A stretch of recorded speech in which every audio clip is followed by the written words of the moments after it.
Welcome to this Blackpool Music School video all about the tips and tricks to make your gig run more smoothly, or to make sure you get more gigs back, I should say really. In this video we will be talking about you are only as good as your last performance. This is so important. Some bands don't try hard when there's only a small audience or they're playing a small venue. You don't know if somebody in that venue is going to book you for a series of gigs. So wherever you play, no matter how long you're playing for, no matter how big the audience, always give it your best. You must always make the audience want more.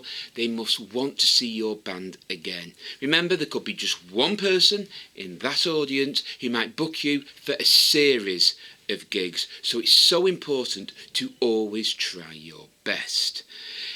If it means playing your best songs, if you've got a 15-minute slot, play your best songs. Not what you think are your best songs, the songs that go down best with an audience.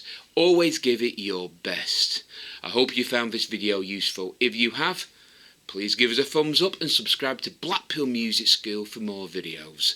Until next time, keep practicing, keep playing, and as always, goodbye.